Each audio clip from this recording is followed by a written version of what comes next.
agradeceros el que este círculo, como decía Walter, siga siendo un éxito compartido por DIRCOM y por la Cámara. Yo estoy en ambas entidades, con lo cual me complace mucho ver que actividades sinérgicas y conjuntas atraen el interés de socios de ambas.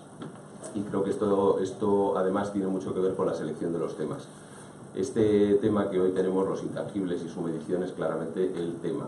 Y yo elaboraría un poquito más y extendería un poquito más es cómo eso realmente demuestra el impacto en el negocio de la comunicación, porque nosotros al final como comunicadores siempre estamos teniendo que defender por qué lo que hacemos vale la pena.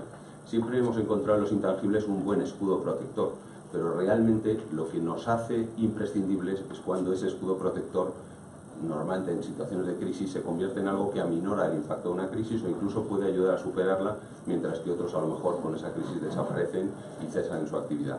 Con lo cual ese escudo protector en situaciones de crisis, ese intangible, las organizaciones y sus directivos sí reconocen que tiene algún valor. No saben muy bien cuál, pero saben que muchas veces es un manto protector que te sirve.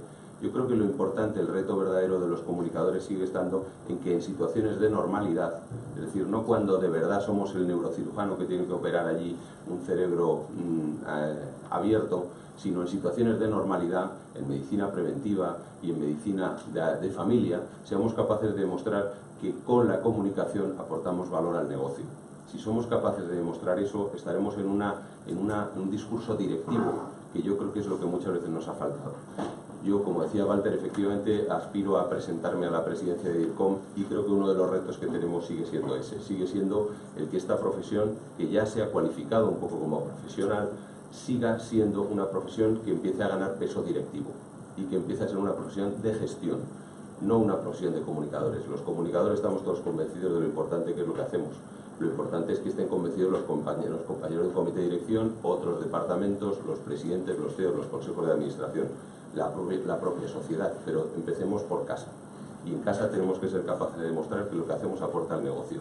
Yo creo que con experiencias como la del Banco Santander y desde luego con líderes de opinión como Ángela Lloza, que nos llevan años ayudando a navegar este mundo difícil de etiquetar, pero que al final lo más difícil es convertirlo en algo accionable, en algo que podamos demostrar con resultados tangibles, pues yo creo que la experiencia es magnífica.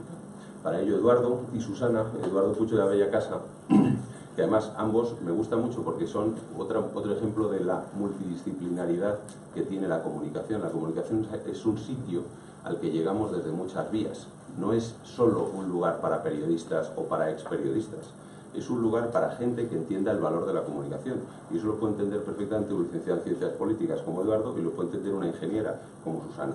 Lo cual a mí me tranquiliza. Primero porque nos da una solidez, mucho más allá de hablar es que esto es muy importante, ¿no? Es que esto se puede medir, se puede sistematizar, se debe hacer además de una manera coherente y consistente. Eso es lo que lleva haciendo Ángel desde el Corporate Excellence durante décadas y primero en el BBV, que es intentar que todo eso se haga de una manera consistente por todos aquellos que lo intentemos hacer. Es un proyecto difícil, pero cuando te metes en ello, lo importante es que sea consistente, que no cada uno aplique su manera de medir para justificar que a él le va bien lo que está haciendo él. ¿No? Tenemos que intentar hablar, como en publicidad nos ha pasado siempre con el GRP, un lenguaje común donde todos entendamos que 1000 GRPs es mucho más presión que 500 GRPs, y eso no lo discute nadie. Nosotros en Intangibles tenemos que empezar a crear nuestro propio lenguaje. El Corporate nos lleva ayudando muchos años a hacer eso. El Banco Santander a mí me parece un ejemplo magnífico y yo agradezco mucho. Perdón, digo yo, el Banco Santander, porque estoy obsesionado con el Banco Santander. Ahora que tiene la cuenta ahí. No, es que es uno de los votos que me falta conseguir para... Lo tengo aquí haciendo ya. Entonces, perdonadme. Telefónica para mí claramente, y además que voy a decir, mi presidente es consejero en Telefónica, o sea, él conoce de viva voz lo que Telefónica está haciendo en reputación y, vamos, yo os lo tengo que decir, yo oigo a mi presidente a veces hablar más de Telefónica que de Gestam, y hablar bien, porque hablar mal de Telefónica pues oír a mucha gente, pero no, hablar bien de Telefónica. Y para mí Telefónica ha sido una referencia desde hace muchísimos años en cómo se ha gestionado y se ha mantenido la reputación, y además con un reto importantísimo que es hacerlo globalmente. Cada vez más las compañías españolas, afortunadamente, estamos saliendo, estamos operando en mercados internacionales, estamos cotizando, estamos siendo empresas que jugamos en las mismas ligas que todo el mundo que admirábamos. Y ahora estamos ahí. y para estar ahí hay que competir con las mismas herramientas. Yo creo que la experiencia de Susana y de Eduardo en Telefónica y la orientación de Ángel y la explicación de Ángel sobre cómo todo esto se puede hacer de una manera profesional y ajustada a un lenguaje directivo es muy relevante. Les agradezco a ellos su experiencia, os pido disculpas nuevamente, agradezco también esta colaboración y yo voy a aprender un montón de lo que Susana y Eduardo nos van a contar. Muchas gracias.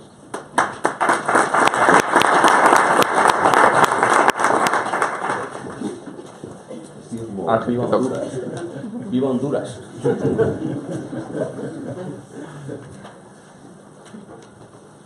Bueno, me desplazo aquí, pero bajo. Mi tamaño compacto hace que sea más fácil desde aquí arriba porque os veo bien, pero bueno, también desde aquí abajo. Caminas. Camino. Bueno, muchísimas gracias a la Cámara de Comercio de La Hermana por invitarnos a participar en estas jornadas. De hecho, haciendo historia, cuando ha mencionado el señor von Plettenberg que están aquí organizando estas jornadas desde el año 2011, efectivamente yo participé en alguna de esas jornadas, yo creo que fue en el año 2011, no recuerdo. Pero en el año 2011 es cuando creamos la Fundación Corporate Excellence Center for Reputation Leadership. Por lo tanto, sus jornadas y nuestra fundación cumplen años en el mismo momento. Y muchas gracias a DIRCOM. Con DIRCOM tenemos una alianza estratégica, venimos colaborando desde hace mucho tiempo, forman parte de nuestro patronato y es un placer compartir una vez más con vosotros pues una actividad que está al servicio de todos los profesionales. O sea, todo lo que hacemos, todo lo que venimos haciendo en nuestra fundación es armar, si lo puedo decir así, con herramientas de medición a los que llevan la gestión de los intangibles en las empresas. Porque pensamos que, como bien ha dicho Miguel, todo está en los intangibles. El futuro de las empresas está en la buena gestión de los intangibles y, por lo tanto, las empresas necesitamos urgentemente a personas que estén capacitadas para gestionar de forma integrada esos intangibles. Entonces, lo que voy a hacer es, por un lado, dedicar 3 minutos a contar qué es eso de Corporate Excellence y después el resto es a sintetizar lo que hemos aprendido en este trayecto, que son 7 años desde que existimos como fundación, pero son 16 años desde que nos unimos una serie de empresas para ayudarnos unos a otros. Entonces,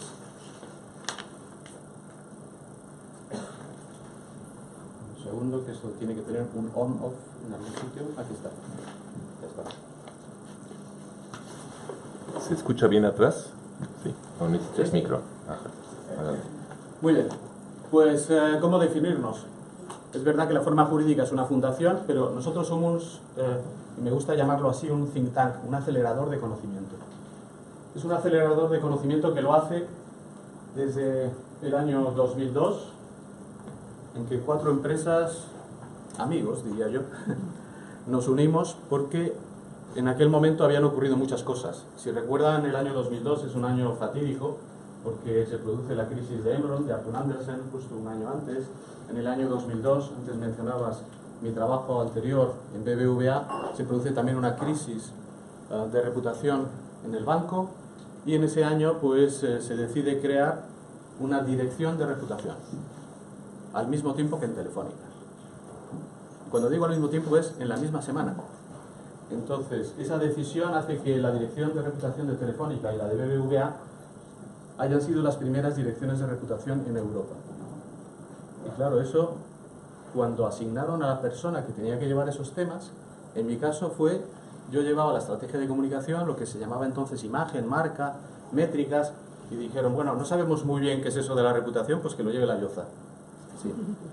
Y en el caso de Telefónica fue mi amigo, nuestro amigo Alberto Andreu, que llevaba la sostenibilidad y la responsabilidad social. Dijeron, esto se parece, pues que lo lleve el Andreu. Entonces, Alberto y yo dijimos, qué interesante, pero ¿qué vamos a hacer con esto? Entonces se nos ocurrió la idea de invitar a otros amigos y amigas de otras empresas y decir, oye, ¿qué tal si nos juntamos y nos ayudamos unos a otros? Y así es como nace este lugar tan peculiar, porque yo pensé que como lo habíamos creado por necesidad, y era una necesidad imperiosa para todas las empresas en el mundo, pues nos íbamos a encontrar con Corporate Excellences en cualquier lugar del mundo. Pues resulta que no. Que cuando cuentas qué es esto en muchos países, te dicen, mira, ¿cuándo vais a venir por aquí a echar una mano? Bueno, eso es una historia un poco más compleja. Existimos gracias a la generosidad de las empresas y Telefónica estuvo desde el principio, es uno de los patronos de esta fundación, que tiene 6 patronos, se han incorporado otras empresas, todas tienen los mismos derechos y la última en incorporarse ha sido justo después de verano, que es Bankia. Somos ya 20 empresas, tenemos a la puerta alguna más, este no es un club cerrado. Lo interesante de esto es que detrás de estas empresas tenemos a cerca de 400 personas que son los profesionales que gestionan los intangibles en estas 20 empresas. Y lo que estamos haciendo ahí es, vamos a llamarla así, consultoría colaborativa. Es un ecosistema en el que nos ayudamos unos a otros y que es posible hacerlo porque aquí dentro no hay ni consultores ni académicos. Y sin embargo, sin consultores y sin académicos no podemos avanzar. Pero lo hacemos mediante alianzas, una creación de un ecosistema de conocimiento en todo el mundo. Y lo que vamos a presentar aquí es fruto de una de esas alianzas. Esa forma de medir la reputación pues nació como el primer proyecto de innovación que lanzamos en el año 2003 y lo presentamos en público en Nueva York en el año 2006. Lo dejo ahí en suspense porque luego Susana va a desarrollar ese tema. Bueno, estamos convencidos, hablamos de para qué estamos en el mundo, cómo hacemos las cosas y qué hacemos. ¿Para qué estamos en el mundo? Estamos convencidos de que el futuro de cualquier institución o de cualquier país o de cualquier empresa reside en su reputación. En la medida en que seamos capaces de generar admiración, respeto y confianza por un país, una ciudad, una universidad, y voy a salir de aquí cuando termine a el tercer congreso de reputación de las universidades que hemos contribuido a crear. El año que viene lanzaremos otro sobre reputación de los museos. La reputación es el territorio en el que competimos todos, como profesionales, como individuos, como empresas, como países. Por lo tanto, este es el territorio. Nosotros lo que hacemos es avanzar en ese territorio y aterrizamos los intangibles en aquellos que son más relevantes. Creo que tengo otra transparencia con esto más grande, pero no me acuerdo si la tengo o no. Entonces, por si acaso, cuando hablamos de intangibles estamos hablando de la reputación y del riesgo reputacional, estamos hablando de la identidad, el propósito, la visión, la misión o la marca corporativa. Todo eso es un todo que ha recibido distintos nombres, pero que básicamente es definir para qué estás en el mundo y alinear y activar ese propósito. Todas las formas de comunicación, sostenibilidad y buen gobierno, inteligencia social, asunto importantísimo, saber leer muy bien el contexto en el que estás operando, gestión de personas. Estos son los intangibles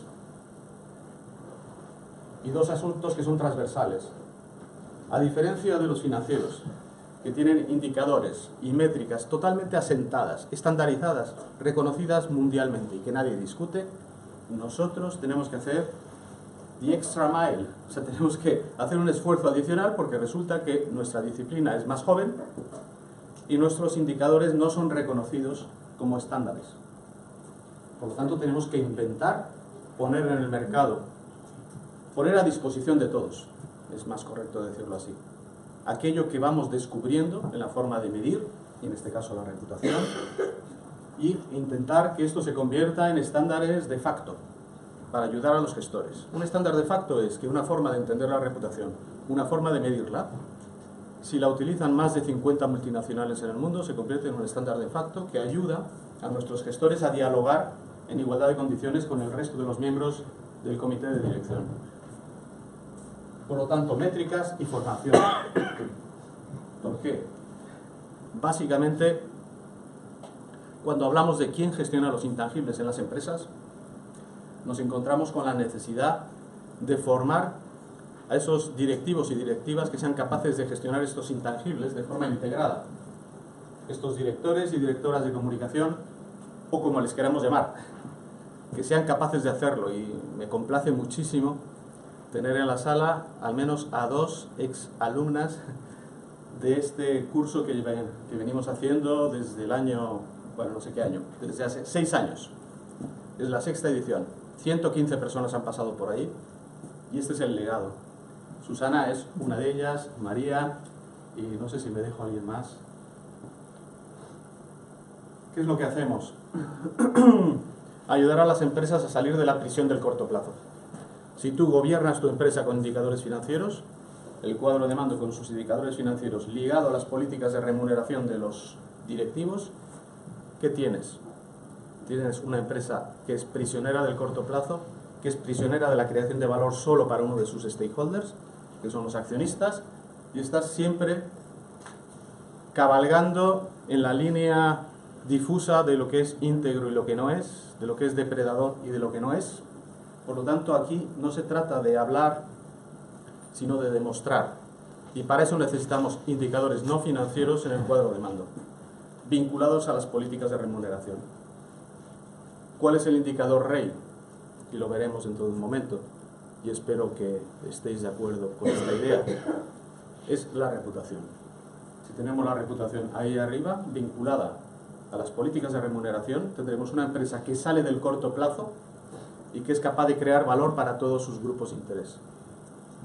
Por eso, si tenemos confianza y legitimidad, que es la reputación, entonces tendremos la capacidad de crear valor económico, ético y social, y por lo tanto crear un nuevo concepto de empresa. Bueno, esto lo hacemos con las alianzas que tenemos, son más de 80 en todo el mundo. Eso nos permite construir un centro de conocimiento que, no quiero sonar arrogante, ni soy de Bilbao, pero es creo que es el mejor centro de conocimiento en intangibles que se puede encontrar.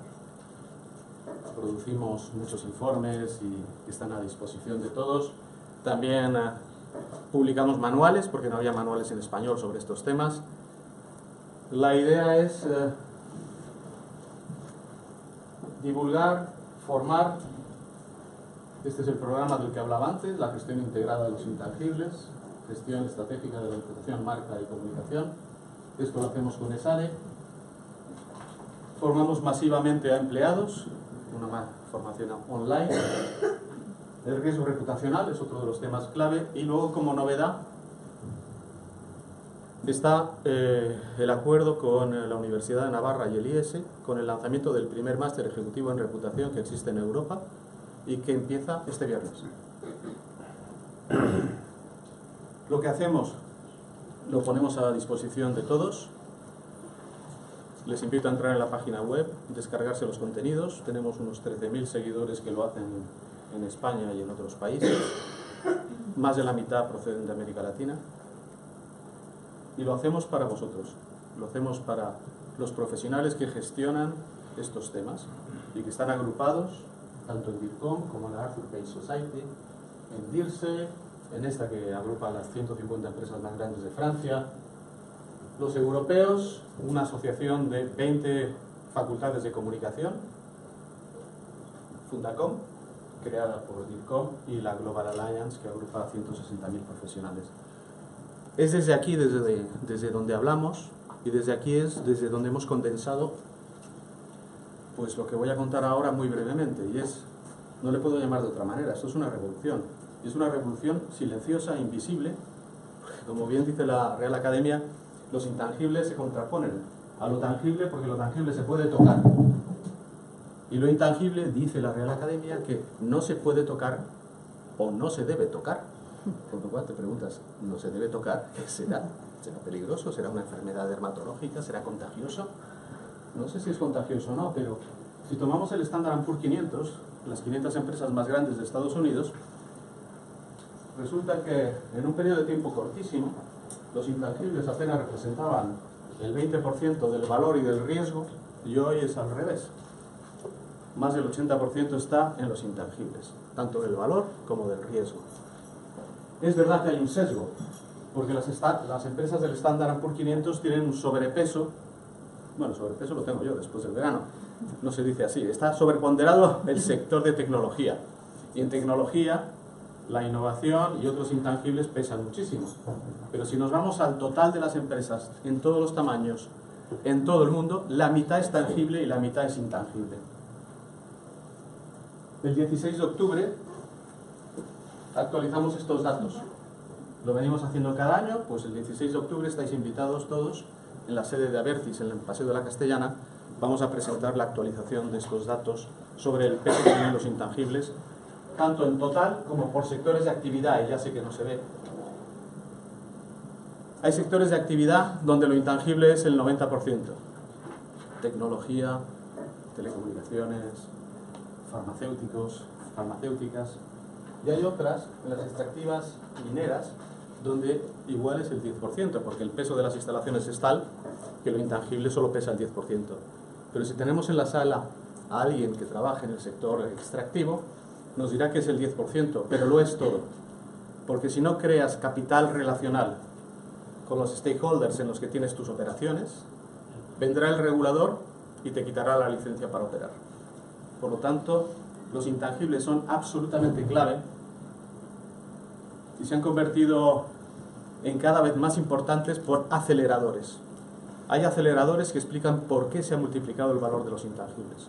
Los aceleradores tienen que ver con, por supuesto, la globalización, pero sobre todo con estos dos, con la digitalización del mundo. Eso ha hecho que haya un trasvase de poder desde las organizaciones, las instituciones, hacia los ciudadanos.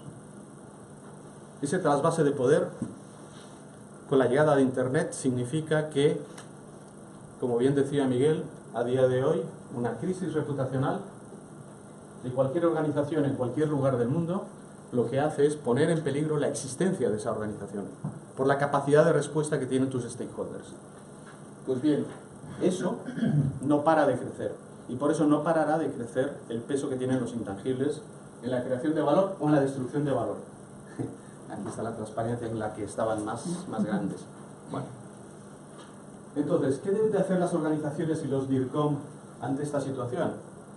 Esto ha ocurrido de forma muy rápida. No estamos preparados. Cuando preguntamos a los empresarios en todo el mundo, el 80% reconoce que estamos en la economía de los intangibles. Pero el 20%, solo el 20% dice que están preparados para gestionarlos. ¿Por qué? Pues porque hemos tenido mucho éxito en un mundo que ya no existe. Hemos tenido mucho éxito en el mundo de lo tangible, gestionando fábricas, procesos de producción, productos y servicios que eran diferentes y no eran copiables. Nos hemos organizado para poder gestionar ese mundo en forma de silos. Los departamentos en los que nos organizamos en las empresas han tenido objetivos verticales. Y eso está muy bien, porque eso es lo que teníamos que hacer para ser eficaces y eficientes en el mundo de lo tangible, para poder poner en el mercado novedades que eran relevantes y que eran creíbles para nuestros stakeholders. Toda la época industrial, hasta que los intangibles aparecen, se basaba en un mantra, con tres, no sé, los mantras si tienen tres partes. Bueno.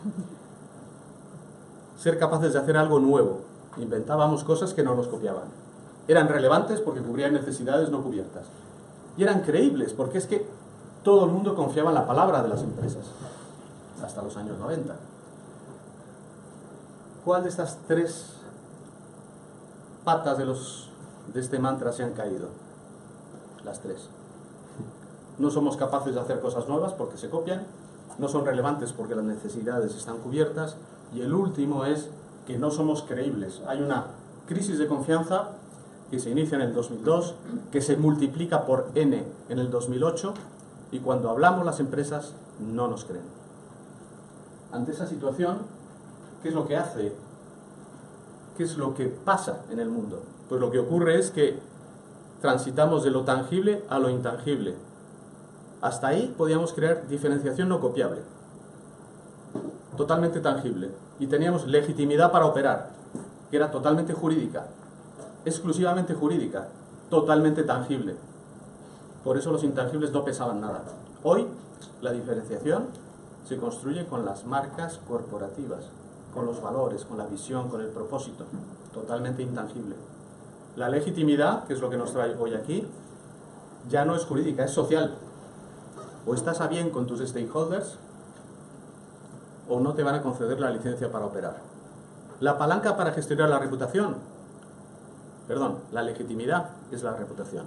La palanca para gestionar la diferenciación es la marca.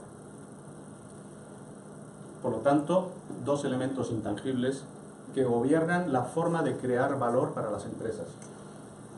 Por eso cuando decimos, oye, ¿y qué tenemos que hacer? Pues lo que hemos hecho es que llevamos 16 años trabajando, ayudándonos y ayudando a otros, y hemos creado una hoja de ruta muy sencillita. No pretendo que se lea, pero tiene que ser así. Primer paso, define tu propósito. Es un término que se ha puesto de moda ahora. Antes se llamaba visión, misión, principios, valores. Punto fundamental para construir una diferenciación. Si no empiezas por ahí, no sigas. Y lo que nos trae hoy aquí, establece sistemas de medición, métricas.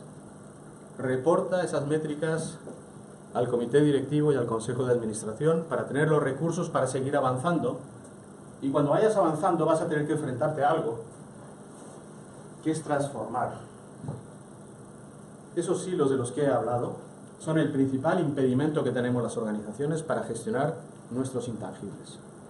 Tenemos que aplanar, tenemos que fijar objetivos transversales. ¿Cómo? Fijando indicadores no financieros en el cuadro de mando y vinculándolos a las políticas de remuneración. El premio, diferenciación no copiable, legitimidad para operar.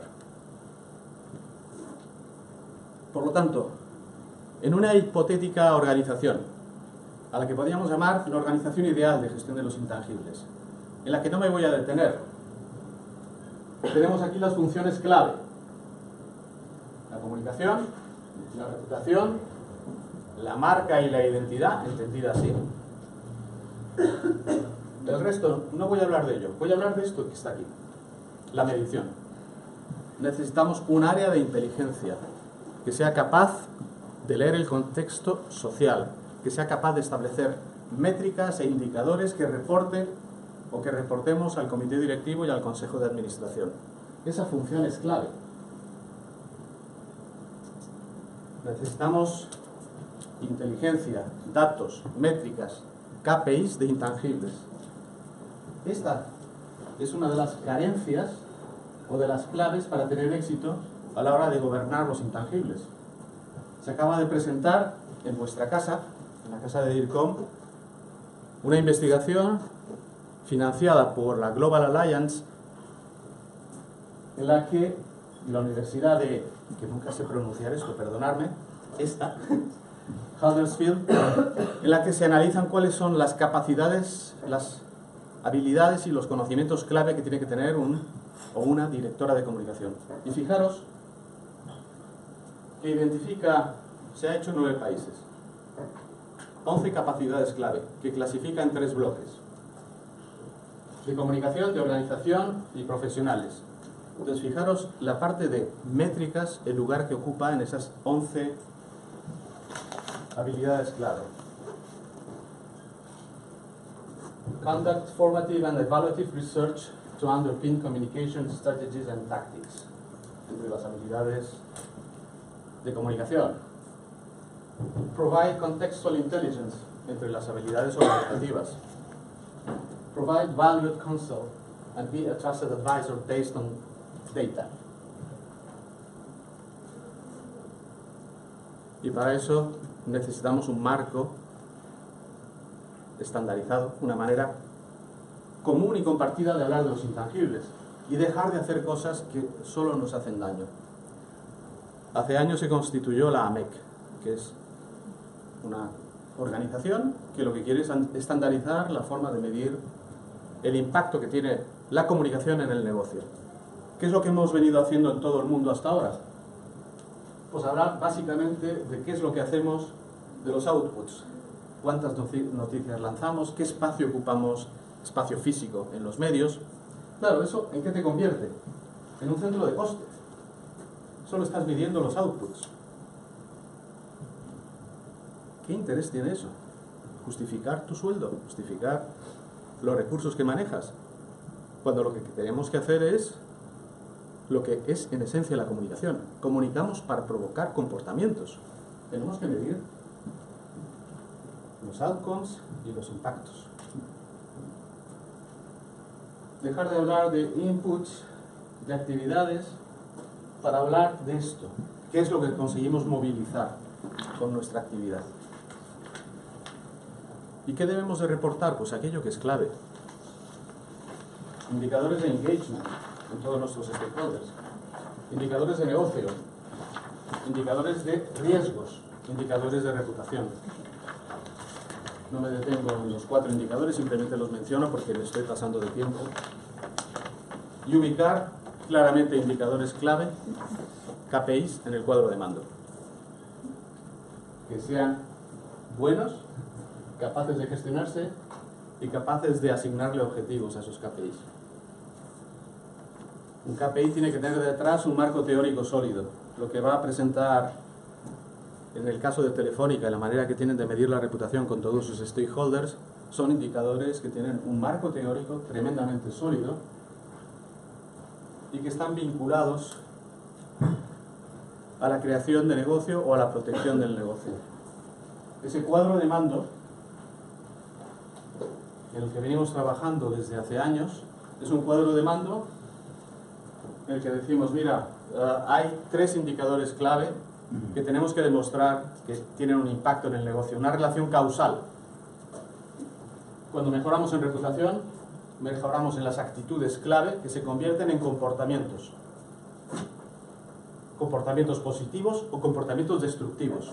Hemos conseguido demostrar esta relación causal, tanto en la experiencia de los clientes, como en la reputación, como en la marca corporativa. Y nos vamos hacia atrás. Si yo ya he conseguido demostrar esta cadena de valor y tengo 100 euros que invertir, ¿cómo lo reparto? ¿Qué es lo que hace que mi reputación crezca? Lo que hago y cómo lo traslado para poder cambiar las percepciones que tienen sobre mí. Por lo tanto, si tengo 100 euros, probablemente tengo que invertir 70 en mejorar lo que hago y 30 en comunicarlo. Esta es la cadena sobre la que estamos trabajando.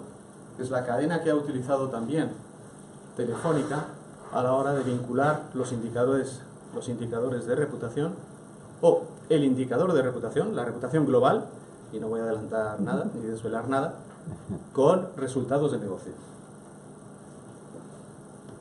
Bueno, pues hasta aquí la introducción para escuchar lo que realmente importa, que es el caso de Telefónica. Muchas gracias. Perdón, voy a quitar eso.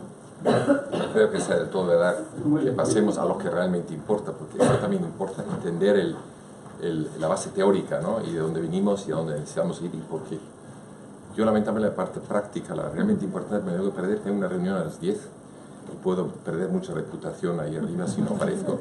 Así que os dejo, pero tengo varios compañeros que están aquí ávidos de conocer el caso Telefónica. Muchas gracias por estar con nosotros. Son socios también, dicho sea de paso, por las actividades particularmente que desarrolláis en Alemania. Así que gracias por vuestro apoyo y encantados de teneros aquí. Hasta luego. Bueno, yo creo, Miguel, has presentado a los ponentes, yo simplemente un titular.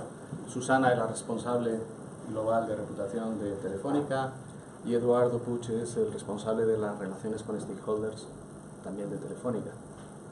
Y sin más, Eduardo. Bueno, buenos días. Muchísimas gracias a la Cámara de Comercio Alemana por la invitación y muchísimas gracias al DIRCOM por invitarnos. Gracias también, Ángel, por también invitarnos. Bueno, hoy vamos a hablar un poco de la reputación, como bien ha dicho Ángel, como un driver de negocio. Al final, la reputación nos tiene que servir para mejorar y para tener palancas para poder mejorar en lo que es el día a día y nuestro negocio, ¿no? Vamos a hablar también de cómo medir la reputación en 360 grados, es decir, medirla en relación con todos los stakeholders. Todos los stakeholders son importantes y por lo tanto a todos tenemos que tener en cuenta a la hora de medir la reputación. Y por último, os vamos a contar la experiencia de Telefónica de cómo hemos implicado a nuestros stakeholders a través de una herramienta que llamamos el panel de stakeholders, que se creó hace 2 años y que luego os contaremos porque creemos que es bastante novedoso. Bueno, os voy a dar unas pinceladas sobre qué es Telefónica.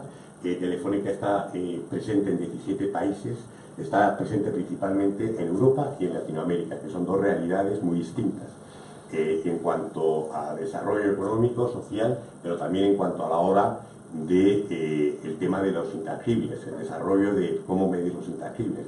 O sea, Europa probablemente esté mucho más avanzado, pero hay países en Latinoamérica que sí están muy avanzados y sobre todo cada vez nos demuestran mayor interés por esto, el tema de los intangibles.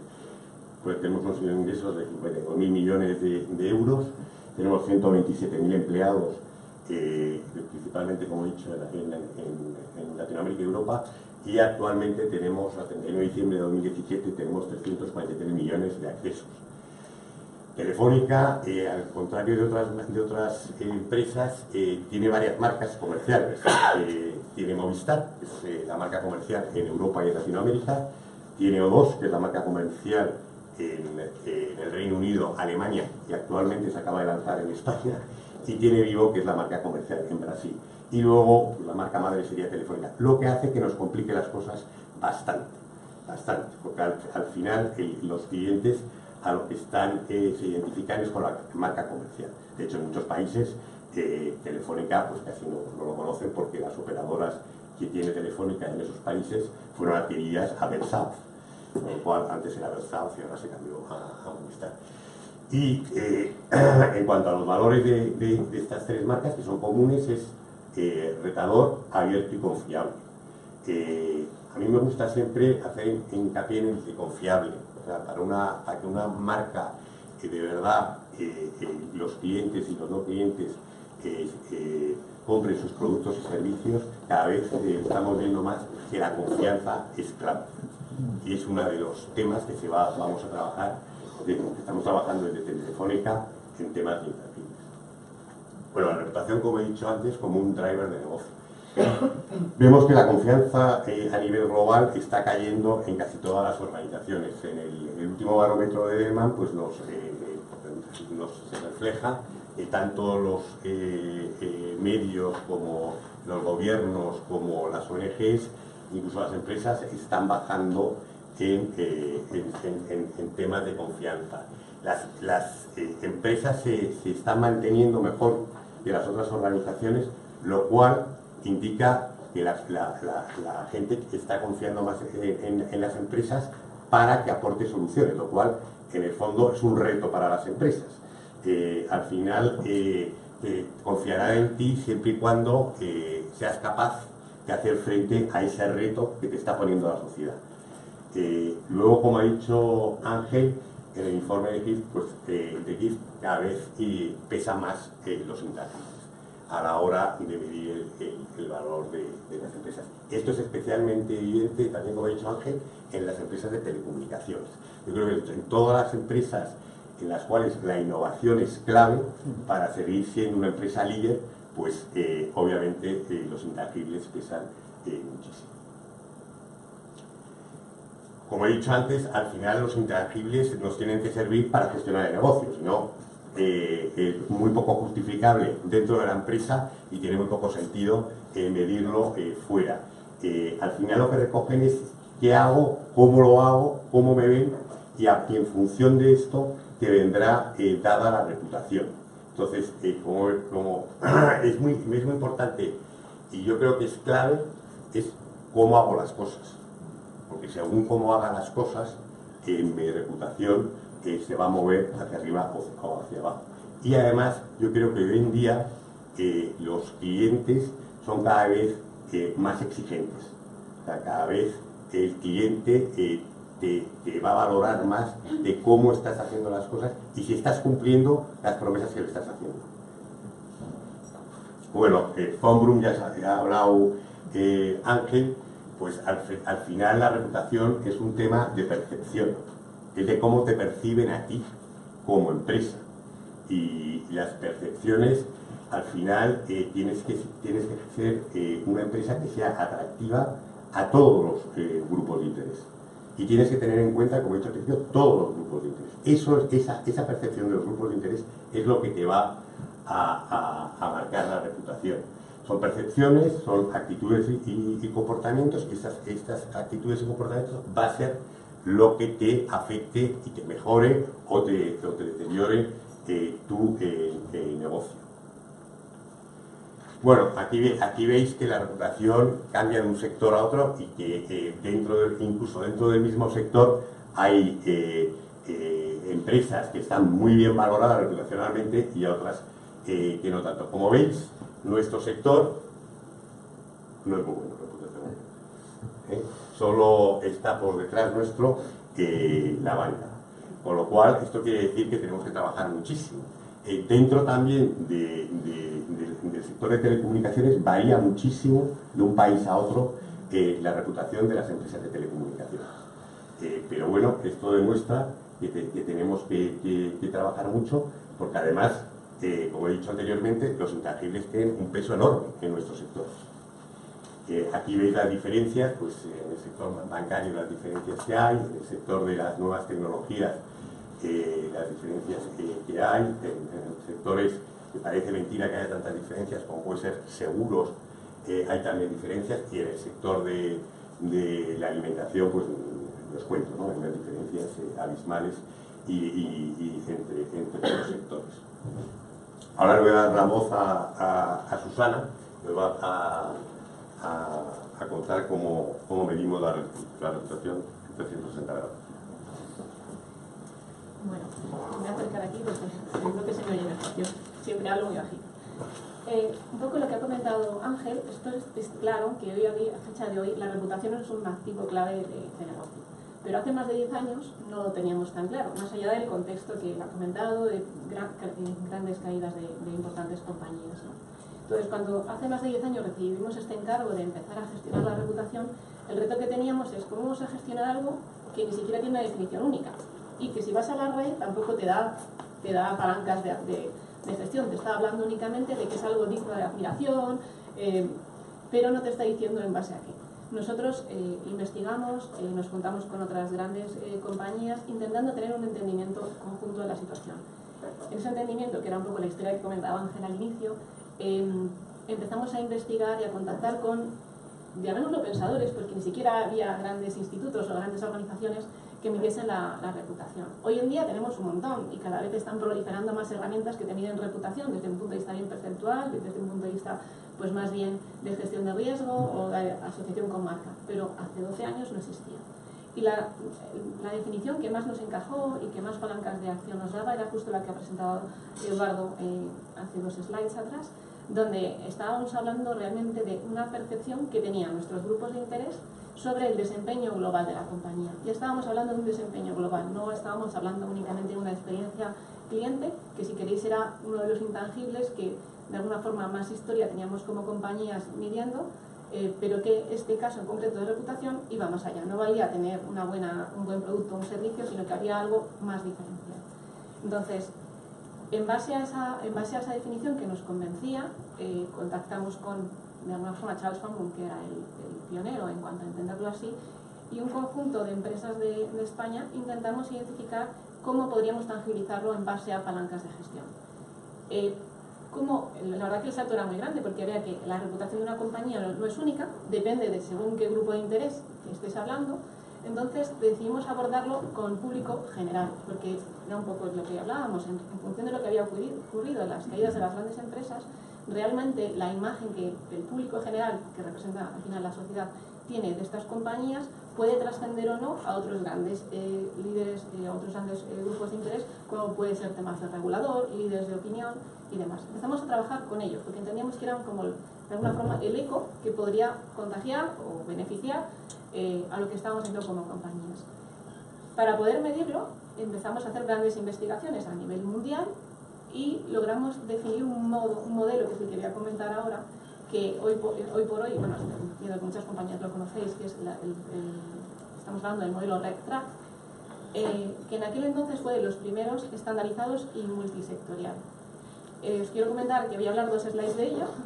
No, yo vengo en nombre de Telefónica, no en nombre del Reputation Institute, pero sin entender el modelo no se puede entender un poco toda la historia que hemos construido como Telefónica. Entonces, realmente lo que queríamos medir lo estábamos midiendo, como os comentaba, a nivel de encuestas, por así decir, a pie de calle, a la gran masa de la ciudadanía, y queríamos medir el concepto de reputación. Pero como os digo, no hay una única definición de reputación. Entonces, preguntar a cualquier ciudadano de cualquier país sobre si una marca X tiene buena o mala reputación directamente no nos iba a decir nada, porque no sabíamos qué estaba entendiendo esa persona como reputación y en base a cuál nos estaba dando una determinada nota percepción. Lo que hicimos fue pivotar sobre 4 conceptos derivados de lo que una empresa tiene buena reputación, que es si es una empresa que genera confianza, principal, si es una empresa que admira, estima, sobre la que tiene buena impresión. Entonces, sobre esas preguntas que ya son mucho más, llamémoslas emocionales, pero sobre las que nos movemos en tomas de decisión, construimos, junto con Charles Hombrook, lo que es el indicador global de reputación, que mencionaba Ángel, que tiene un nombre un poco menos afortunado, que se llama RepTrak Pulse, que nosotros lo llamamos así porque llevamos ya más de 10 años trabajando y dentro de Telefónica o dentro del sector lo entendemos, pero hacia afuera no se ve tanto. Entonces, ese indicador global de reputación, que es de alguna forma el disparador de la acción, lo medimos en base a estas 4 preguntas. Y perfecto, con él tendríamos la temperatura, entre comillas, a nivel reputacional, es decir, cuánto aman, quieren a Telefónica o cuánto la odian a Telefónica. Tendríamos esa temperatura, perfecto, sabríamos si tenemos calor o frío, pero no sabríamos qué podríamos hacer para variarlo en función de las condiciones que más nos interesen. Entonces, en función de esas investigaciones que hicimos, sí que identificamos cuáles eran las palancas asociadas más a negocio que podían mover o no ese indicador. Estas palancas, que son atributos, son drivers, las agrupamos en 7 dimensiones. En 7 dimensiones, primero porque a nivel estadístico hacía sentido, pero también porque a nivel de gestión nos ayudaban mucho. Porque, como comentábamos antes, realmente el salto de la parte tangible a la intangible, a nivel de organización, ha afectado mucho. Estamos tratando de pasar a trabajar en vertical para intentar trabajar en horizontal. Entonces tenemos un único indicador que lo ven todas las áreas, pero que cada una tiene que responsabilizarse más o menos según una determinada medida en esa gestión. Entonces, ¿en qué medida tienen que responsabilizarse cada área? Lo atribuimos gracias a estas dimensiones. No da para leer, pero hay dimensiones tipo oferta, que tiene que ver con el tipo de producto o servicio que de alguna forma comercializamos, con el que trabajamos con las áreas de desarrollo, con la gente de marketing o con la gente de producto. Otras tienen que ver con la parte de trabajo. Ahí sí que cuando nos vamos a reunir, nos reunimos con el área fundamentalmente de recursos humanos o de compras, por ejemplo, en el caso de que haya algún tipo de contrato. Pues el tema de integridad, que tiene que ver de alguna forma si somos transparentes, nos comportamos de forma íntegra y responsable, que hablamos mucho con las áreas de compliance, también con las áreas de marketing, porque toca varios temas, ¿no? Pero lo hacíamos así para poder gestionar con todas las áreas de una forma única la reputación. ¿Qué es lo que hemos obtenido? En este modelo es cierto, todos contribuimos, pero no contribuimos de una forma similar. Entonces, lo que hacemos año a año es ir verificando la importancia, que en este caso cada grupo de interés, pero en este caso, en el caso de la roseta de vuestra izquierda, el caso que se representa ahí es el público en general. Y año a año vamos, de alguna forma, identificando qué aspectos contribuyen a formar en la mente del cliente esa nota final de reputación para Telefónica. Hoy por hoy, eso está actualizado a diciembre de 2017 y trabajamos durante todo el 2018, vemos que lo que vendemos, que es la parte de oferta, justifica un 19% de nuestra reputación. Pero es que la parte de integridad, que ha venido creciendo año tras año, casi está a la par. Realmente le saca 0,8 puntos. Está a 18, o sea, pesa 18,5. Se explica el 18,5 de nuestra reputación. Eso para público en general. Pero como os comentaba, la nota de reputación de una empresa no es única. Depende a quién preguntes y en qué circunstancias esa persona, desde el punto de vista bien sea un regulador, bien sea un cliente particular o bien sea un medio de comunicación, evalúe a la compañía. Entonces, tenemos que ser capaces de replicar ese modelo en cada uno de los grupos de interés para poder hablar en el mismo idioma interno con la compañía, que es ese indicador de RepTrak Pulse o RepTrak Global, con cada uno de ellos y poder comparar y accionar las diferentes áreas. Entonces, ahí está puesto a modo de ejemplo. En el caso, por ejemplo, de un regulador, las 3 dimensiones que más pesarían serían oferta e integridad, hasta aquí coincide muy bien, pero se estaría añadiendo toda la parte también de innovación, en este caso. Hay otros, como es la parte de ONGs, donde en vez de innovación pesa más ciudadanía, que hace sentido. Entonces, en función de con quién vaya a hablar y de las necesidades también o impacto que mi compañía vaya a tener, pues podré ir modulando cada una de mis actuaciones o asignando recursos como comentaba Ángel al inicio. Y este modelo, que es un poco, son las dos únicas slides que voy a hablar de la parte de reputación, podríamos entrar, pero es mucho más complejo. Este modelo es el que hemos ido implementando y hemos ido evidentemente adecuando, o sea, no es el modelo inicial con el que partimos, pero siempre bajo el indicador global de reputación, que estamos utilizando en 17 países y en todos los grupos de interés. Y ya no solo que lo estemos utilizando nosotros, es que se ha convertido en el estándar al final yo creo que mundial, pero sobre todo de la alianza en la que nos hemos unido todos los operadores de telecomunicaciones a nivel mundial. También la están usando desde hace bastantes años, yo diría que más de 7 años. Entonces, ¿cómo estamos nosotros en Telefónica? Yo digo que lo estamos empleando en todos los grupos de interés, vamos incrementando aquellos que vemos que están faltando. A fecha de hoy creo que tenemos una visión 360 muy aproximada, siempre podemos granular más, pero 360.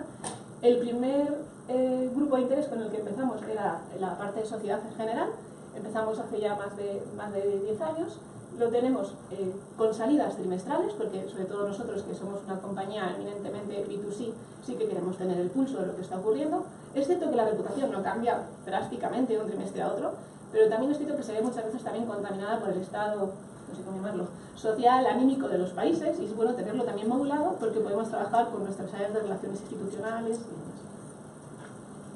A nivel de empleados, lo venimos trabajando también a nivel global y es uno de los estudios más extensos. Contamos con más de 87.000 resultados, 87.000 encuestados que responden al estudio. El proveedor es un estudio bianual que hacemos de la mano de compras, que luego comentaré, y tanto la parte de clientes multinacionales como público informado son las más recientes. Clientes, un poco lo que os hablaba, vamos a ir extendiendo la huella. Clientes multinacionales, hemos hecho un piloto y estamos evaluando el modelo para ver si podemos incorporarlo ya de una forma más continua. Y en público informado, como mencionaba Eduardo, nos embarcamos en esta aventura hace 2 años y tenemos resultados semestrales. Yo creo que la aventura ha merecido la pena porque tienen hallazgos muy distintos de uno a otro. Y esa es a fecha de hoy nuestro mapa de stakeholders evaluados con el REP. ¿Cómo nos evalúan? Aquí os voy a ver si aprobamos o suspendemos. Tenemos que veis que el stakeholder más crítico es la sociedad en general, que de alguna forma confirma esa intuición que tuvimos hace más de 10 años cuando empezamos a investigar con cuál era el stakeholder que teníamos que trabajar primero. A nivel, esto es nota global telefónica en los 17 países. Hay países que tenemos una puntuación más alta y otros más. Pero en general sacamos un 55, que en la escala del Red Reputation Institute es un naranja, es un tema, no estás mal, pero tienes que tener una alerta porque hay que mejorar. Estamos a nivel del sector, o sea, nuestro consuelo es que el sector, como hablaba Eduardo, tiene una reputación muy mala, entonces dentro de una reputación muy mala tampoco puedes tener una horquilla de recorrido muy amplia. Pero si lo abrimos por la parte de clientes, porque la parte de sociedad general agrupa clientes y no clientes, si lo abrimos por la parte de clientes, vemos que nuestros clientes nos valoran casi 10 puntos por encima que el conjunto de la sociedad, cosa que son muy buenas noticias. Muy buenas noticias. Y ahí también hace mucho sentido lo que veíamos, que oferta es uno de los pilares fundamentales para construir una reputación junto con integridad. Entonces, si nos conocen, entre comillas, nos quieren más. Eso es importante. ¿Y cuál es el grupo de interés que mejor nos valora? Bueno, por supuesto, los empleados. Pero aparte de los empleados, pues una grata noticia ver que tanto proveedores como clientes multinacionales también nos tienen bastante admiración, incluso comparando con otro tipo de compañías, pues nos prefieren a nosotros. Cosa que es una buena noticia, porque el sector a nivel de proveedores es un sector muy competitivo, donde tenemos una gran base común de proveedores y el que puedan evaluarnos frente a otras compañías también nos da una buena referencia de oye, en qué nivel estamos y qué necesitamos mejorar. Eso es la nota final, la mayoría son, bueno, todos son a cierre del año pasado, de la evolución. Voy a ir entrando de forma rápida, porque tampoco es para aburriros con modelos, pero para que veáis el uso que lo estamos dando. Voy entrando un poco en cada uno de estos grupos de interés, salvo en el de multinacionales, que como os comentaba, es un grupo en el que hemos recién entrado y bueno, tenemos el modelo que todavía hay que testarlo. Así lo testemos, podemos venir a contarlo otro día. Con la parte de clientes. Con la parte de clientes lo que hablábamos es necesitamos métricas que nos permitan gestionar, actuar, pero que también sean consistentes con las que tenemos dentro de la compañía. Entonces lo que hicimos fue ver desde el punto de vista intangibles y desde el punto de vista de indicadores duros, pero en la parte de indicadores duros está mucho más trabajado. Desde el punto de vista de intangibles, ver cómo nos hablábamos con otras métricas. Dentro de lo que es todo el grupo tenemos 3 grandes estandarizadas, que una que tiene que ver con la experiencia del cliente, que es el típico NPS o índice de satisfacción, medimos ambos. Y luego, a nivel de marca, pues son los indicadores tradicionales de marca, pues el top of mind, el tema de recomendación, el tema de notoriedad, no sé, indicadores. Y los nuestros de reputación.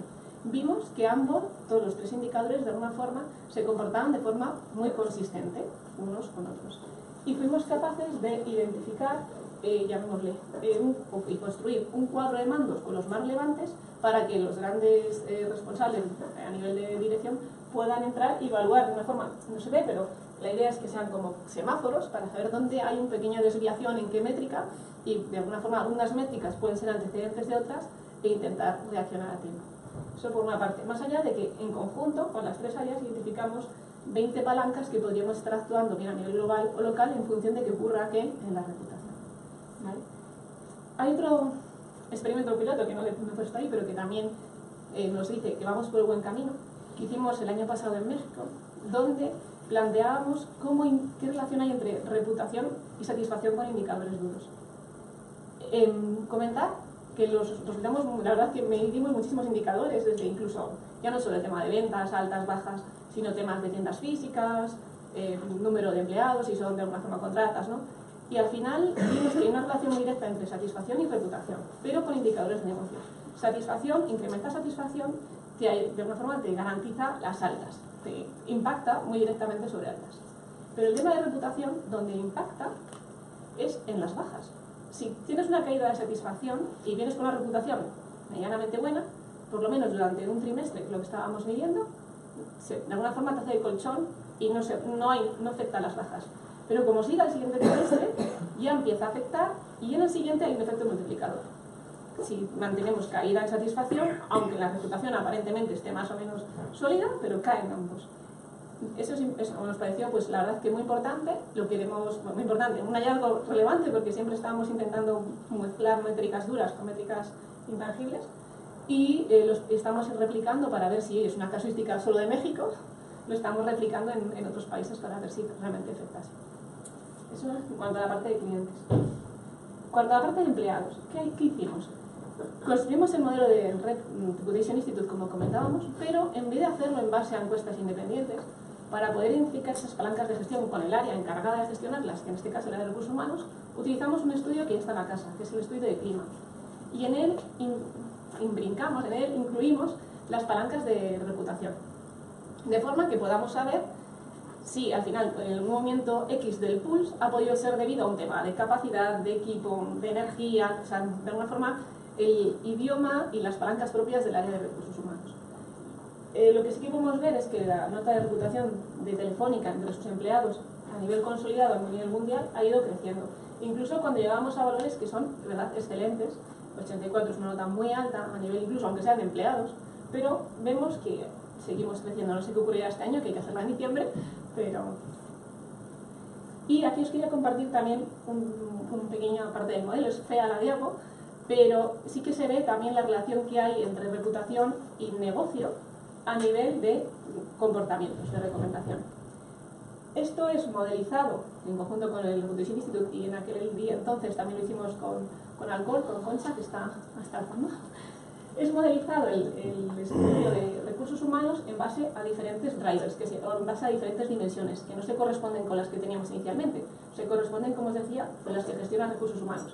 Bien con temas de equipo, que tiene que ver con temas de conciliación, ideas, con temas de energía, capacidad. Y vemos que estos bloques afectan y explican la métrica por la que gestiona recursos humanos, una de ellas, que es orgullo de pertenencia. Pero vimos que la parte, el indicador global de reputación, no únicamente, pero principalmente se veía afectado por un bloque, que es el de ética. Ética que tiene que ver con si soy transparente, si hago las formas, si actúo de forma honesta y demás.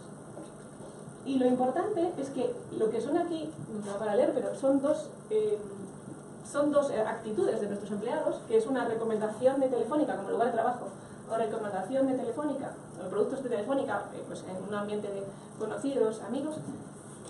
Vemos que lo que es orgullo de pertenencia impacta en el lugar de trabajo 0,19, en productos 0,11.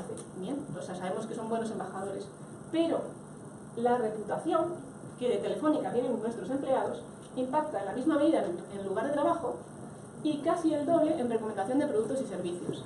O sea, sí que vimos que actuando sobre la reputación podríamos potenciar el rol de embajadores de nuestros empleados.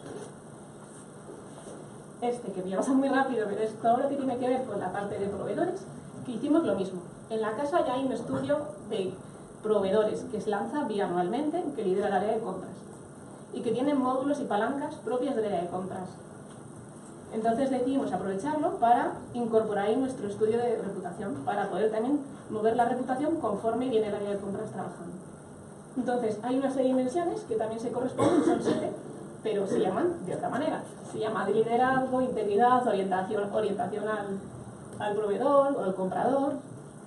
Y sí que vemos que a nivel global, la primera y la tercera son iguales tanto a nivel de Europa, y liderazgo es la que más justifica esa reputación, e integridad es la tercera. Hay una pequeña variación en cuanto a la segunda. Bien, en Europa pesa más cómo estamos orientados al proveedor, es decir, nuestros proveedores son un poco más exigentes, mientras que en LATAM lo que pesa es la sostenibilidad, nuestras políticas de responsabilidad en la cadena de suministro. Lo que sí que también vemos, lo que os comentábamos, que bianualmente vamos creciendo. Sí que es cierto que ahí también trabajamos de forma constante con el área de compras para ir gestionando, según cada país, qué tipo de palancas habría que ir tocando. Y luego, por último, toda la parte de público informado. Este era un reto que nos enfrentamos hace más de 2 años, porque así como en el resto de grupos de interés había como un dueño dentro de la organización que se relacionaba con ellos y que podíamos lanzar el estudio, cuando estábamos hablando de público informado, no hay un área única. Hay pues desde el área de comunicación, relaciones institucionales, hay muchísimas áreas que se están relacionando, el área de regulación se están relacionando con estos grupos de interés. Entonces, para poder hacerlo con una visión única y una forma equitativa, es decir, que no haya más, que no haya más periodistas a lo mejor que reguladores, porque a lo mejor nuestro día a día es más potente con reguladores que con periodistas, pues definimos un grupo de interés conformado, le intentamos representar con un panel, que es lo que hemos decidido, lo que hemos llamado, que se llama el panel asesor de sostenibilidad, que luego Eduardo comentará, ¿no?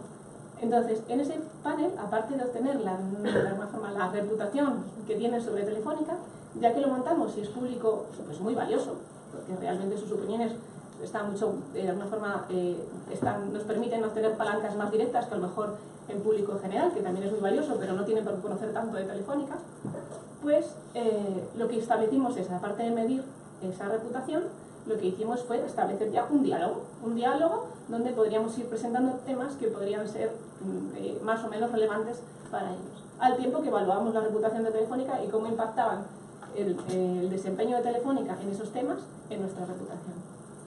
Y bueno, eso es lo que os queríamos comentar en cuanto a qué gestionamos a nivel 360 y Eduardo pues ahora os comenta más en detalle sobre el panel.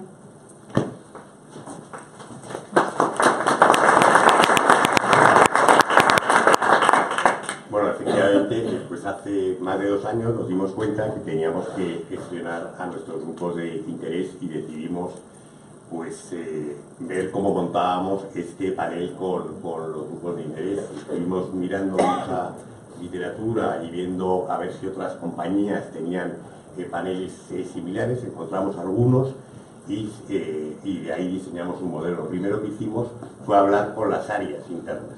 Las áreas internas les preguntamos, ¿qué queréis obtener de vuestros grupos de interés? Y después les preguntamos, ¿cuáles son los grupos de interés que os interesaría que estuviesen representados en el panel que estamos creando? Porque al final las áreas gestionan muchas veces el día a día con estos grupos de interés. Creamos el panel asesor de sostenibilidad, que se compone de dos paneles. Un panel que llamamos el panel extendido, en el cual tenemos más de 400 organizaciones que han sido seleccionadas por las áreas y por los países. Este panel está formado pues, por inversores, reguladores, medios de comunicación, ONGs, asociaciones, etc. La tasa de participación es de un 20%. Lanzamos generalmente 2 encuestas online al año sobre y les preguntamos sobre los temas materiales para Telefónica. Nosotros tenemos nuestra matriz de materialidad y lo que intentamos es verificar que nuestros stakeholders también creen que estos son los temas materiales en los cuales se tiene que estar concentrando la empresa. Por lo tanto, aquí tenemos un feedback en el cual comprobamos cuáles son los temas que ellos nos están priorizando. Como veis ahí, el principal tema que nos priorizaron fue el comportamiento ético y responsable.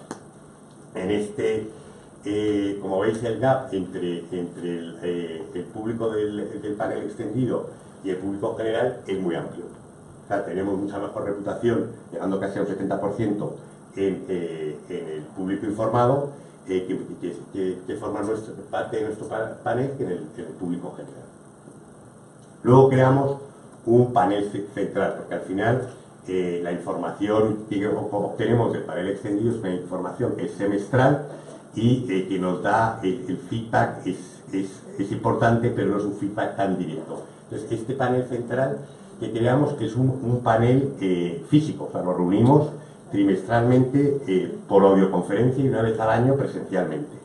Y aquí están representando los clientes, está Bankia, está Gestamp, proveedores como puede ser Ericsson, que es clave en nuestro sector, inversores como Allianz y como Bovespa, que es la bolsa de Sao Paulo, la bolsa de Brasil, el sector de educación, están organizaciones sectoriales como es el GSMA, que es la organización sectorial más grande de telecomunicaciones, son los que organizan el Mobile World Congress, que todos conocemos.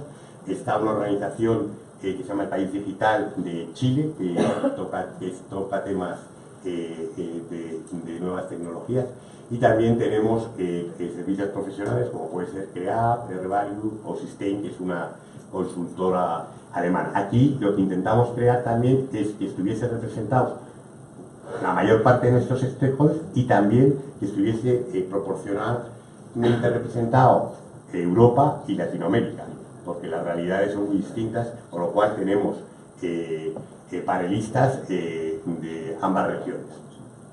La tasa de participación es muy alta, es superior al 75%, y aquí veis que todas las instituciones, o sea, todos los sectores y organizaciones que están dentro de nuestro panel y a los cuales les tratamos temas. Funcionamiento dura 2 horas y se plantea generalmente un tema, como puede ser el tema de ética, como puede ser el tema de la innovación, como puede ser el tema de la cadena de suministros, temas que son materiales para nosotros o temas que nos proponen ellos. El último panel que hicimos, a propuesta de los panelistas, fue por ejemplo sobre inteligencia artificial. Era un tema que a ellos les interesaba saber cuál era qué estaba haciendo Telefónica y cuál era qué pensábamos nosotros que iba a ser el desarrollo de la inteligencia artificial en los próximos años.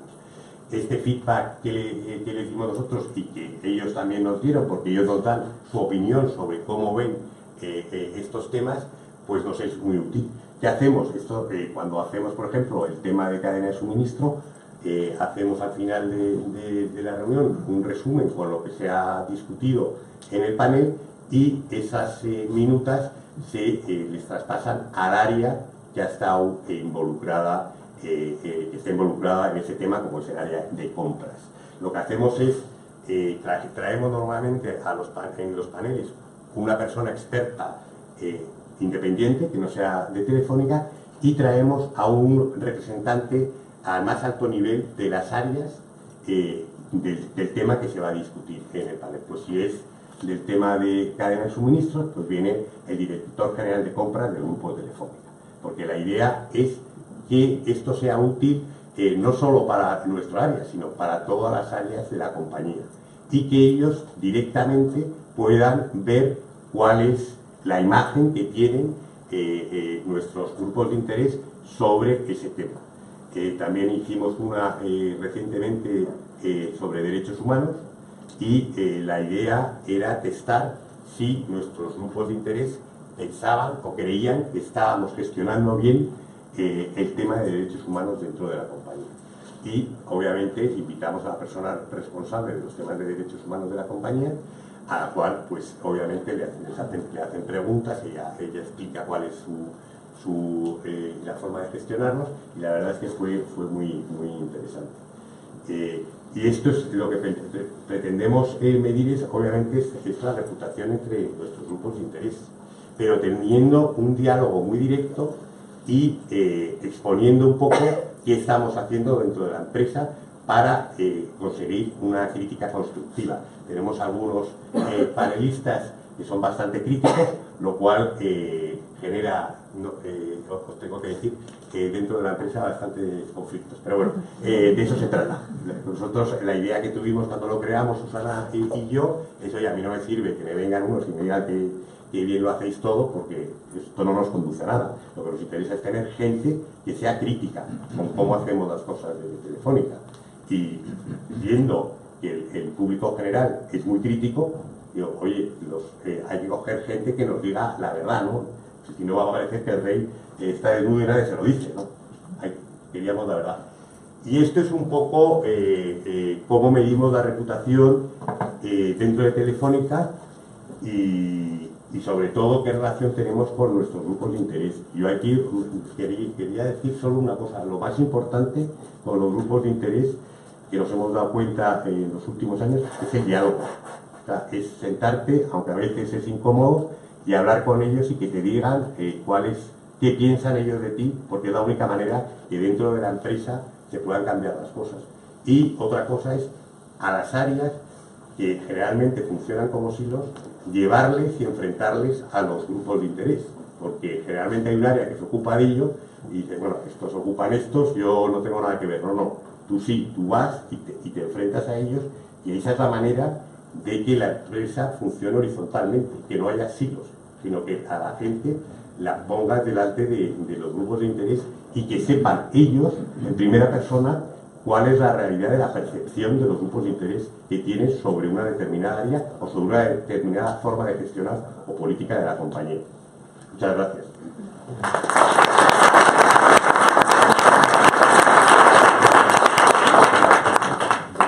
Muy bien, nos quedan 15 minutos, entonces voy a invitar a Susana a estar aquí y nos sometemos al diálogo. Sí. Hola, yo soy Susana Gómez, estudio de comunicación y bueno, tengo el placer de haber trabajado con vosotros y os agradezco sobre todo la transparencia, ¿no?, con la que habéis mostrado todo el modelo y todo el alcance de todo lo que habéis hecho. Ángel decía que medimos para transformar. Y aunque yo creo que a todos nos consta que Telefónica se ha transformado mucho y se está transformando permanentemente, sí que me gustaría un poco que nos contarais, dentro de lo que sea posible, en qué ha contribuido esta medición 360 de la reputación a los cambios, a las transformaciones que como clientes, yo creo que me escucháis, ¿no? Que como clientes observamos, como proveedores también, y internamente, ¿se ha percibido? Sí. Internamente, pues también supongo que estáis viviendo en la compañía, ¿no?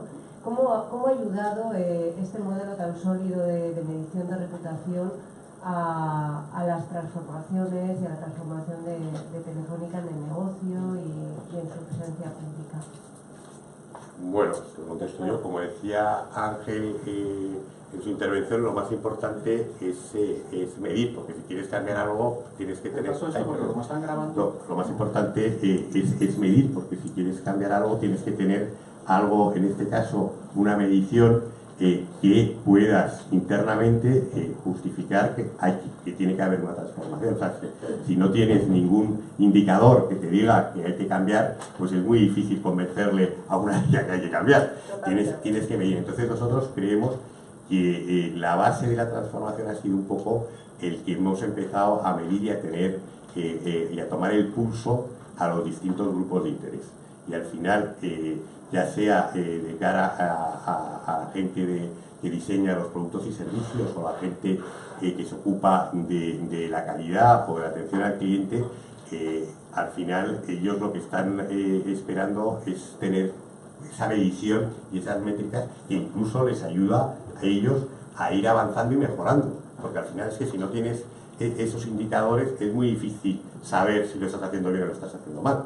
Y en ese sentido, por ejemplo, hacemos otras mediciones mucho más ya enfocadas a temas de productos y servicios que hacemos con Telefónica en España, y ahí la evolución, como lo llevamos haciendo ya varios años, sí se ve que los cambios que se están realizando pues están surtiendo efecto. Y luego otra cosa que no hay que olvidar, cambiar en muchos casos la manera de relacionarte con tus grupos de interés cuesta dinero. Y en todas las empresas los presupuestos son los que son.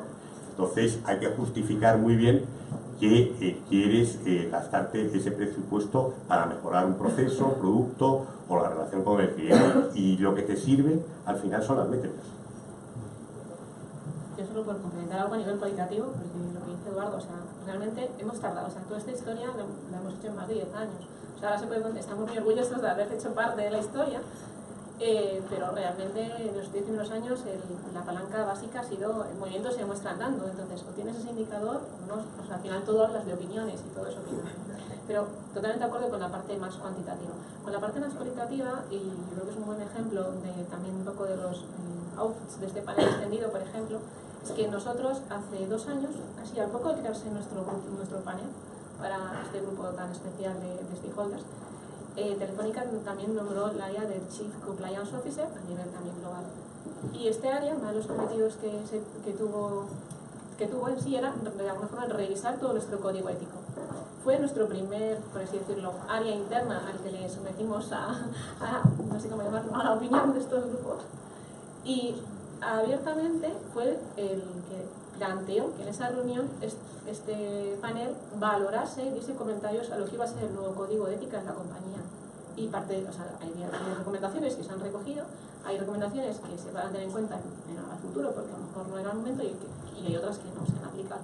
Pero nosotros sí que hemos informado a este panel de cómo quedó, sus comentarios, sus análisis. Entonces, ahí ya se ve de forma cualitativa, no hay una métrica evidentemente porque afortunadamente no renovamos los códigos todos los años, pero sí que de forma cualitativa fue de alguna forma un buen output de este panel, tanto a nivel de consolidación interna como a nivel también de consolidación externa, de incorporarlo en la gestión del código ético de los grupos de interés. Una puntualización muy breve. El poder que tiene la reputación para transformar las organizaciones es brutal, por una razón muy sencilla, y yo creo que es muy fácil de entender. En cualquier institución, la realidad que cuenta no es la realidad vivida por los que están dentro. Dentro de las instituciones y de las organizaciones vivimos en una especie de acuario, que sigue sus reglas de juego, y todos los que están dentro del acuario tienen una opinión sobre la propia organización. Esa opinión es irrelevante, porque no mueve comportamientos. Lo que mueve comportamientos es el juicio y las percepciones que tienen sobre nosotros. Si nosotros incorporamos con humildad una gestión basada en que la realidad que cuenta es la realidad percibida, tenemos una potentísima herramienta de transformación interna. Y además, esas exigencias y las expectativas de nuestros grupos de interés no paran de crecer. Por lo tanto, es un camino que te lleva a ser una empresa o una organización excelente. Sebastián. Sí, en el previo comentaba con Eduardo algo que me ha llamado muchísimo la atención, que es que tu trayectoria, que ya es de muchos años al frente de la sostenibilidad, la reputación, la gestión de los intangibles, notabas cómo últimamente se demandaba más que nunca desde los públicos internos, los departamentos de la organización, pues vuestros productos, vuestros estudios, vuestras conclusiones, ¿no?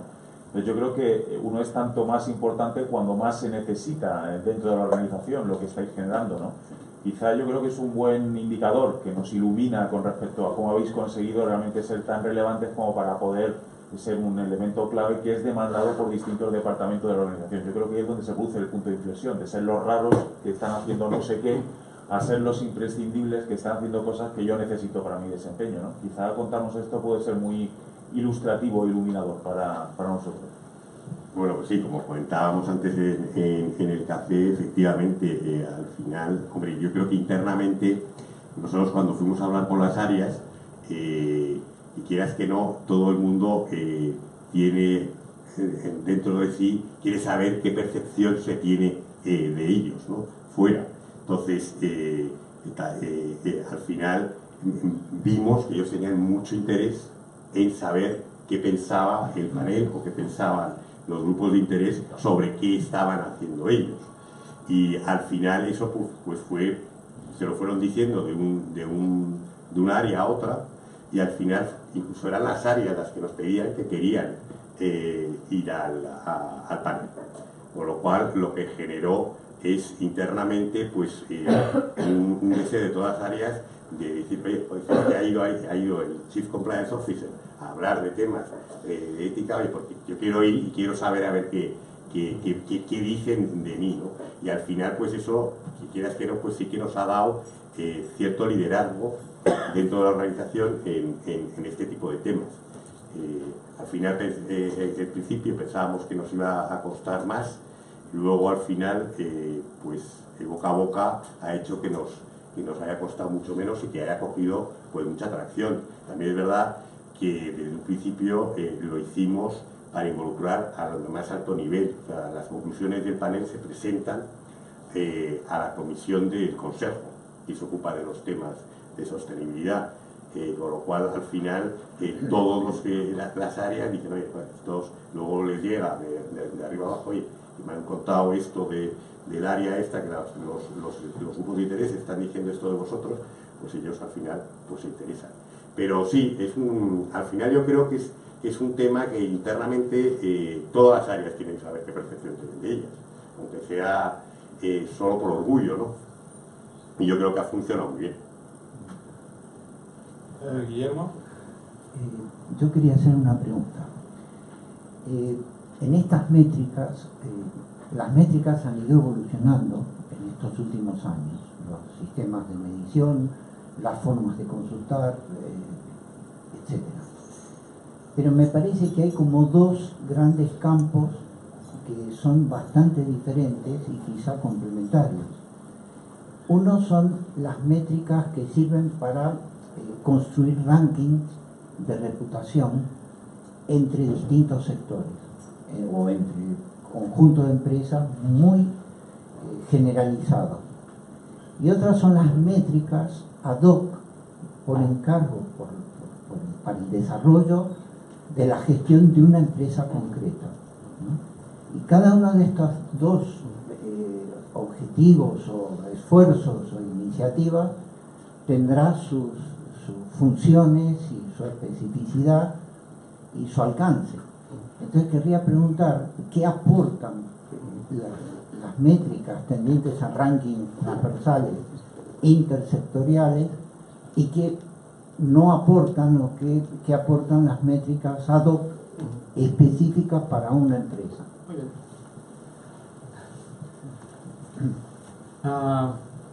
Hay un capítulo, hemos visto antes, hemos proyectado 4 manuales, ¿no? Hay uno que se llama Reputación Corporativa y hay un capítulo que se dedica a eso, a comparar y a explicar qué aportan los rankings y qué aportan las medidas específicas que tienes o que pones en marcha.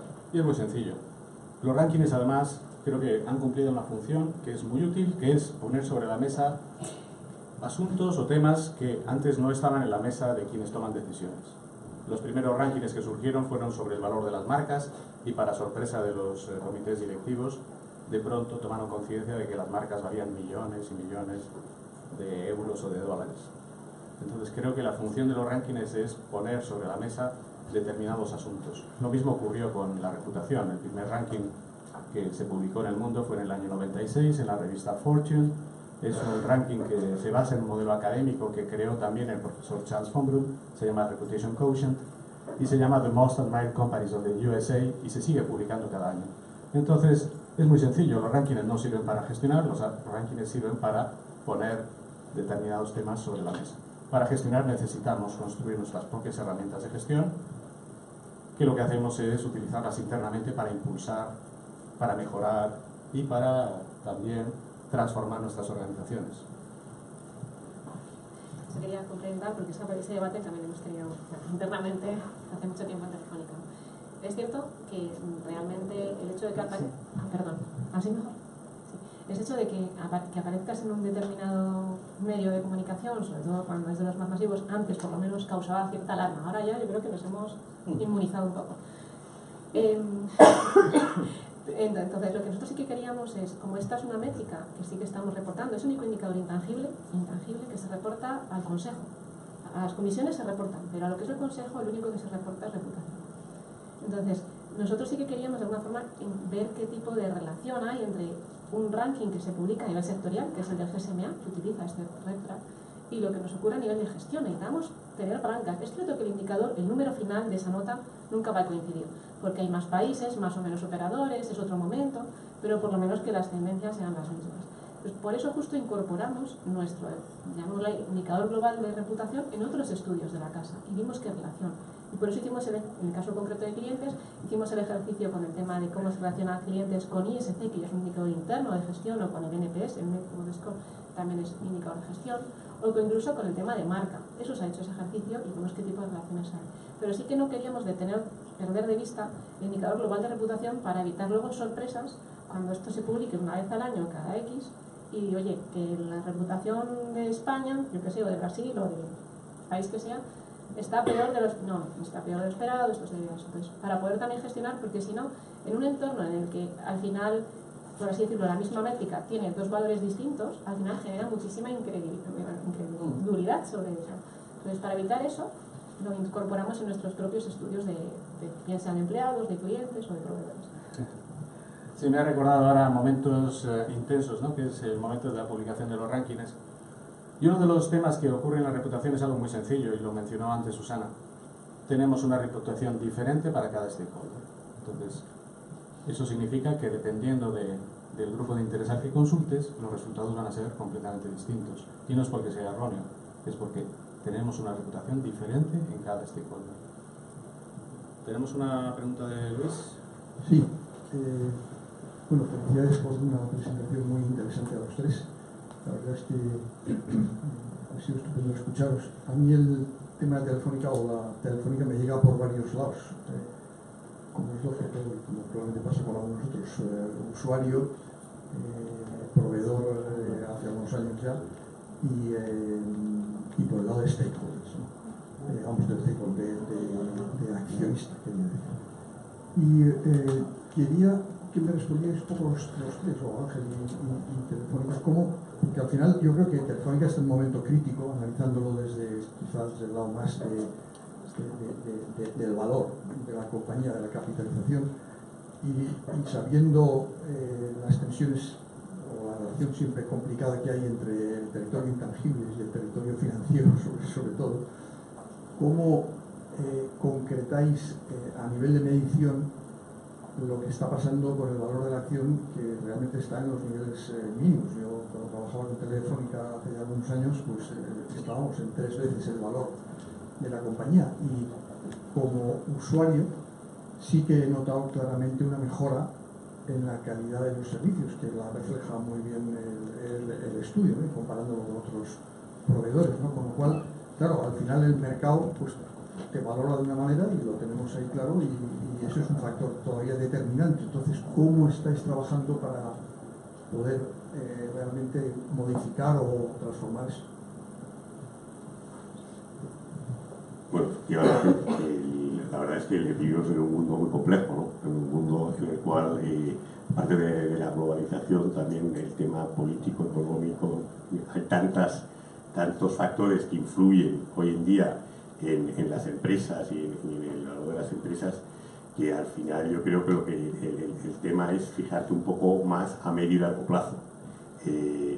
Hoy en día, si te fijas pues a corto, pues los inversores sabrán, ¿sabes?, cuáles son sus claves para determinar la acción. La idea nuestra es seguir trabajando en el medio y largo plazo, y al final, como dices tú, oye, pues las mejoras y las transformaciones que está haciendo la empresa, pues al final se sustenten en un valor, ¿no?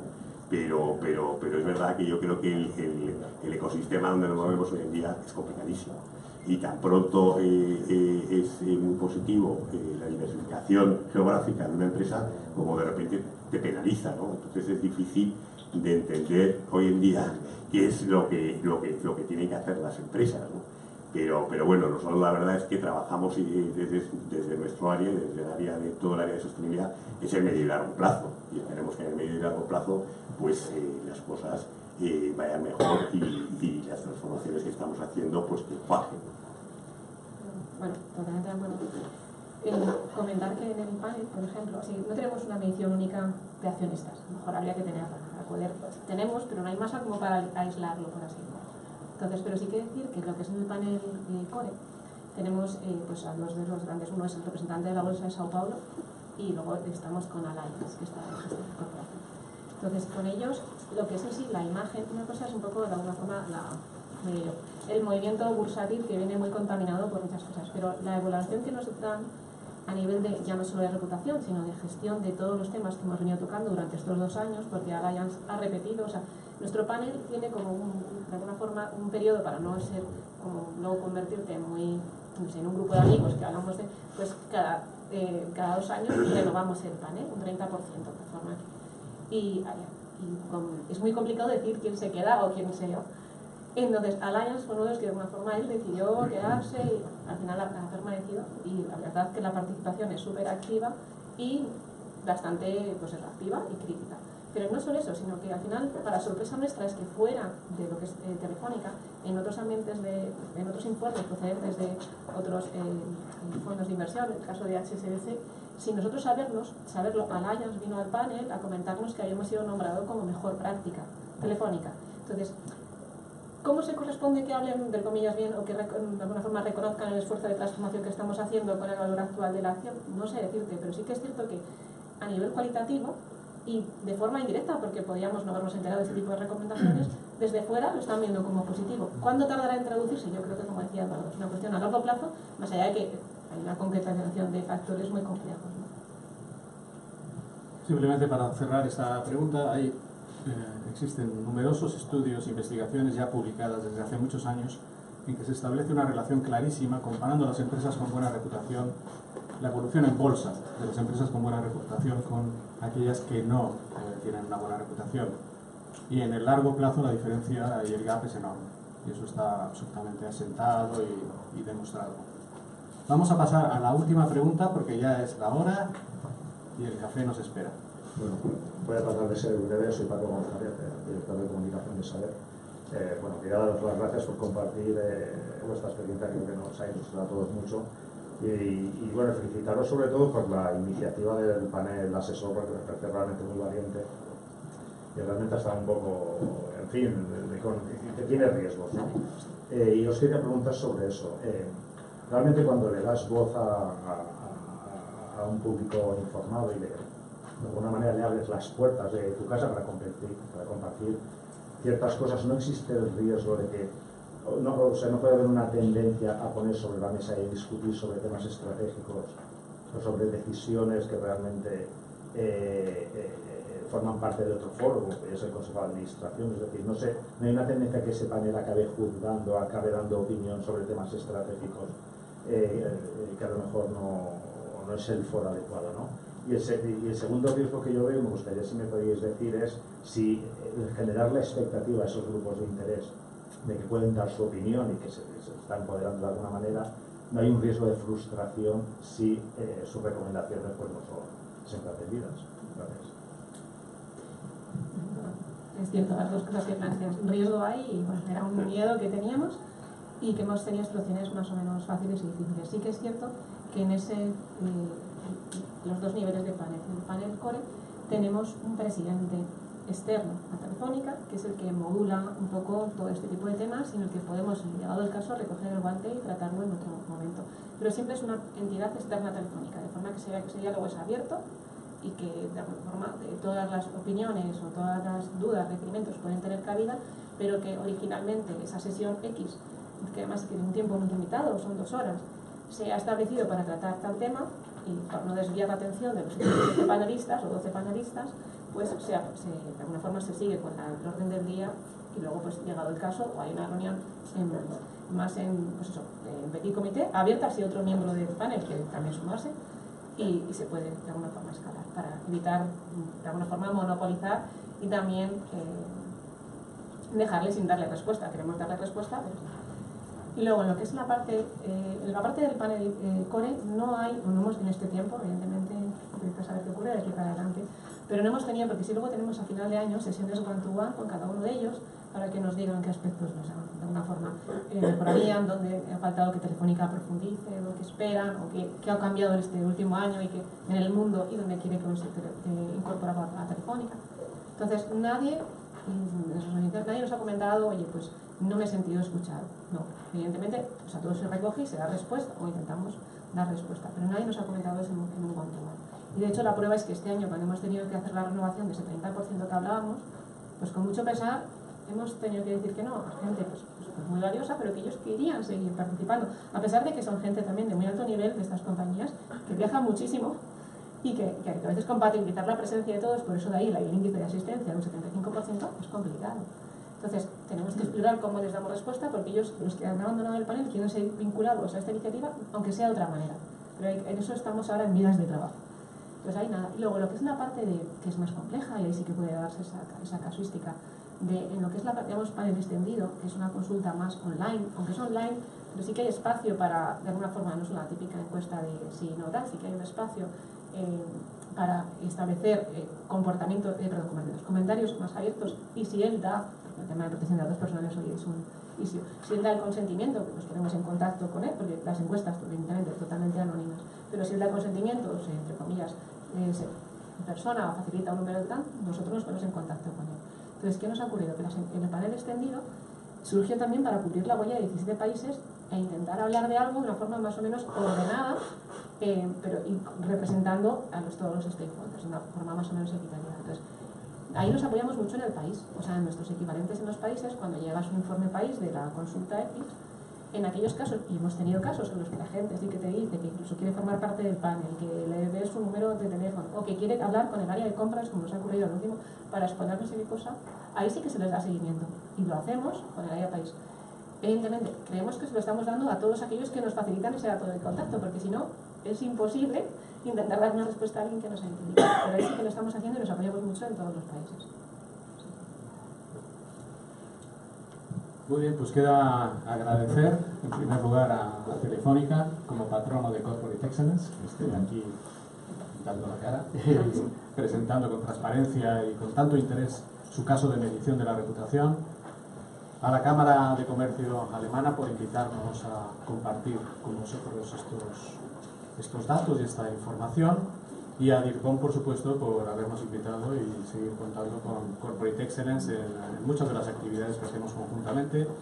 Y finalmente, pero debería ser al principio, a todos vosotros por estar aquí. Ahora tomaremos un café y si queréis continuar las conversaciones, pues estamos ahí a vuestra disposición. Muchas gracias.